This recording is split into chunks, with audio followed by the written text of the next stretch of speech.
College is a time of drastic change. Students experience much transformation in their relationships, spiritually and socially. College employees are in a unique position to walk with students in their faith journeys as faith mentors. Employees might feel ill-equipped at doing this, but it's a simple practice as knowing, being, and doing.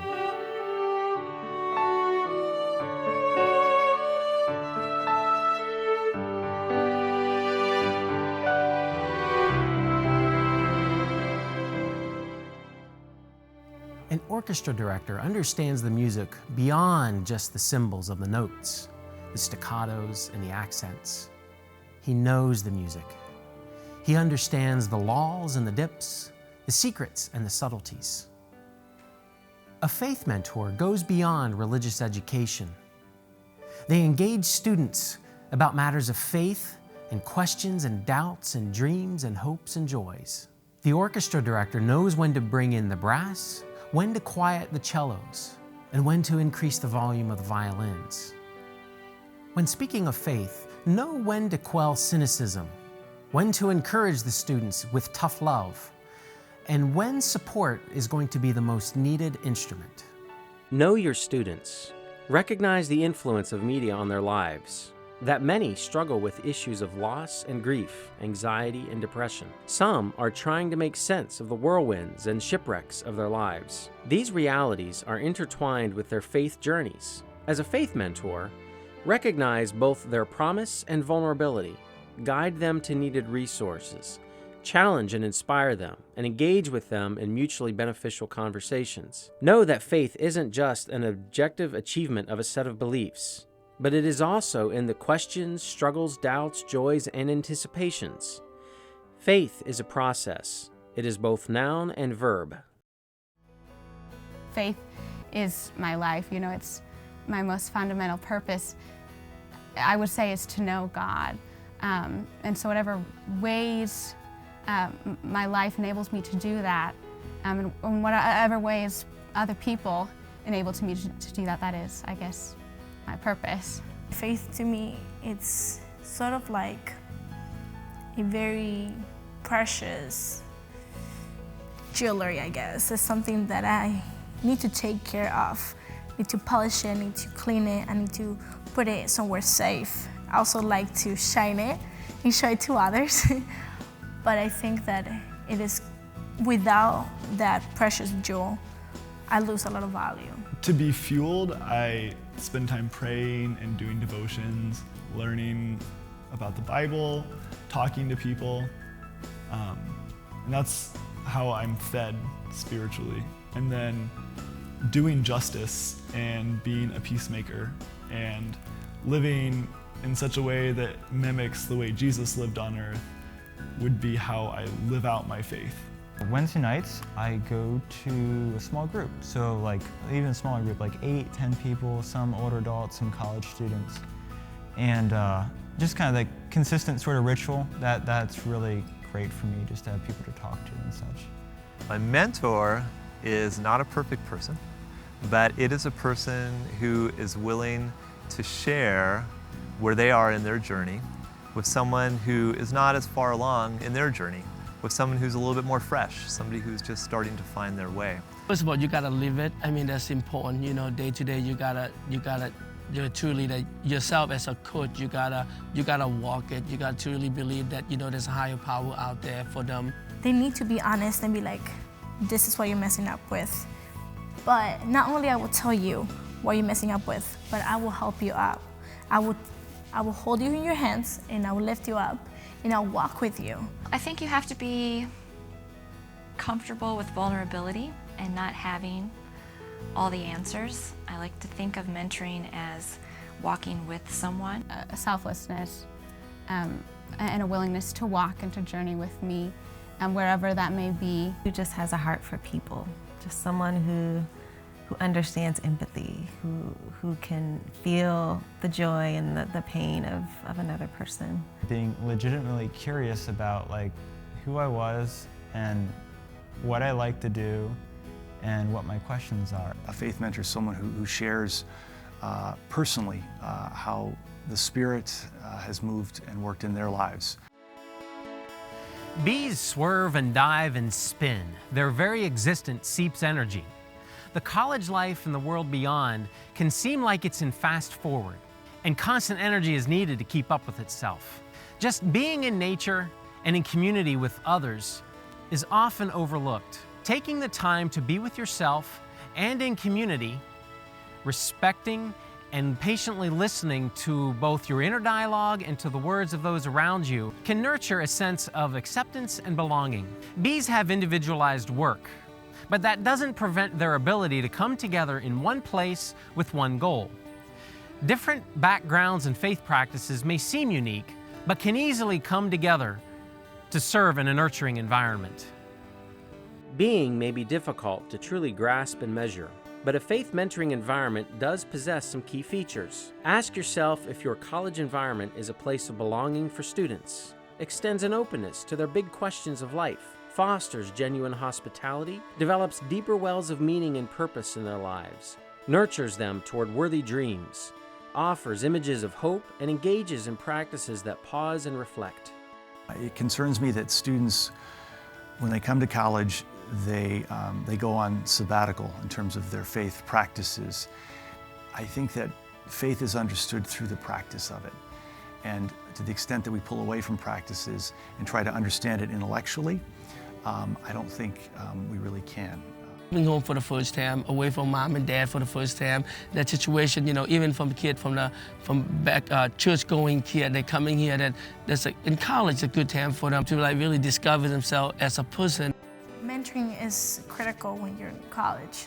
I think that college students experience so many crazy stuff that sometimes they don't even know who they are. I had a student who was in their second year whose grandfather passed away, and they were very close to the grandfather, and just really struggling with, you know, he just kept saying, I wish the world could just stop. Like, so I really had an opportunity to think about what this means and to make sense out of it, and there just isn't that time. We're so busy with papers and tests and everything going on. And I said, you know, I felt that way too sometimes, you know, why couldn't we do something? Why couldn't we make that time to just stop? A lot more is going on than just teaching math or teaching English, that they are teaching students how to live a meaningful life.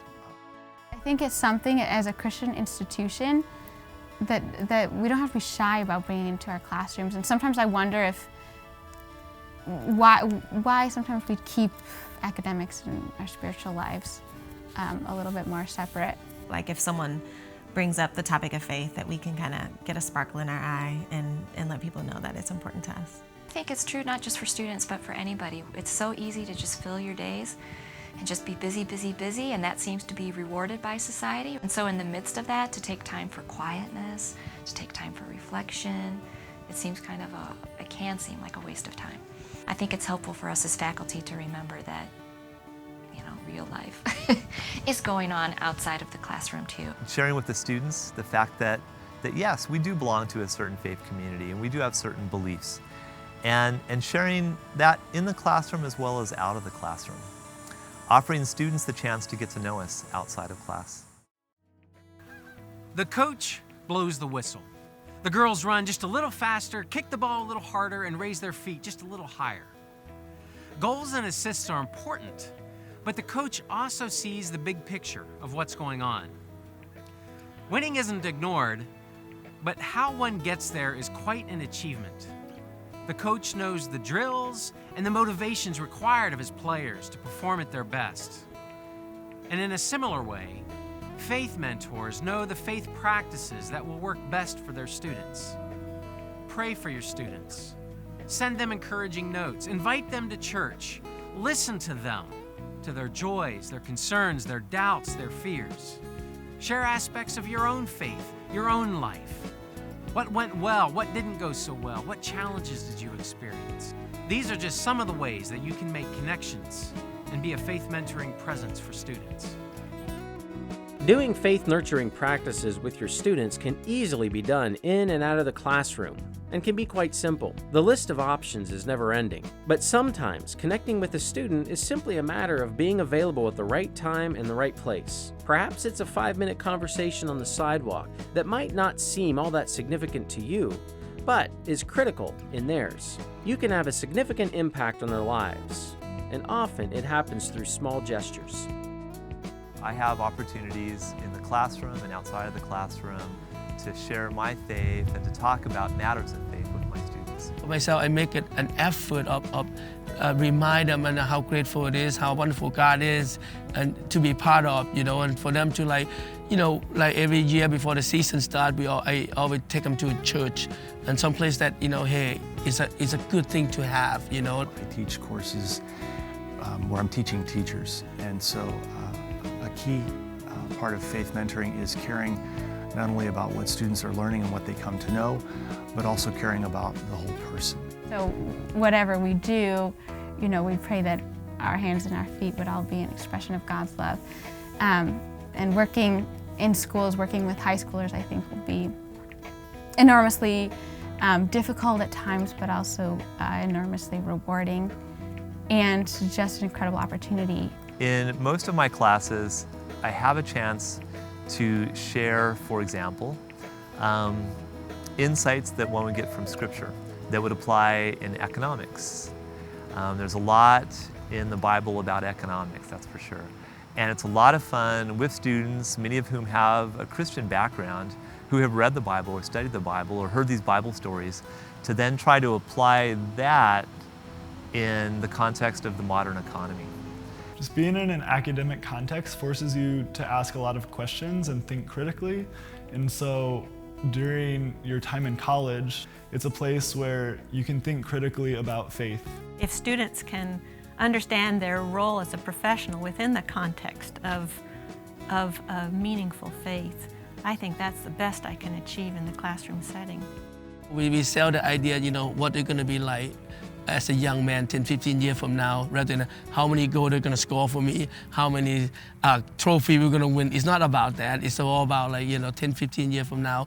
Seeing my professors be faithful while being professors has been inspiring, and it showed me how I can be faithful while doing the vocation that I will someday choose. I guess the example that's been most rewarding or fulfilling for me has been that we've created this sort of spiritual group within the science department, specifically within the biology department, but other science students are a part of it. We've been meeting together for 10 years now, and so obviously the students who started this group have graduated and they're on with their lives, and yet it keeps having this life that's really exciting. College is about my major, my job, my profession, my GPA, my grades, and so faith mentoring is pushing out of your boundaries. If I can share who I am and my perspective and make myself vulnerable, go out on a limb a little bit, then the students are more willing to do the same thing. That's a very intricate dance that we do as faith mentors, to be vulnerable, to expose our own faith and our own faith questions. In the soccer team too, we have a lot of kids from different background, also different religion too. We got a lot of several international students on the team there. But at the same time, we want to also at the same time make sure like they feel comfortable. They don't feel like we push them to certain thing, anything like that, to make sure that they understand and respect each other's culture. The fact that we as faculty have different ideas and opinions about things, I think that makes it okay for the students to have different views as well. I heard this quote from the Archbishop of Canterbury of many years ago, and he said that we are all beggars pointing to the well. We are all beggars pointing to the well. And I would say that's a part of faith mentorship. And professors can seem like they really have it all together, but we really don't. and we're all beggars. And part of faith mentoring is pointing students to the well, right? Because you have to go to that well, and they have to go to that well. And there are multiple wells, different religious traditions, right, to drink from, but we all need the water.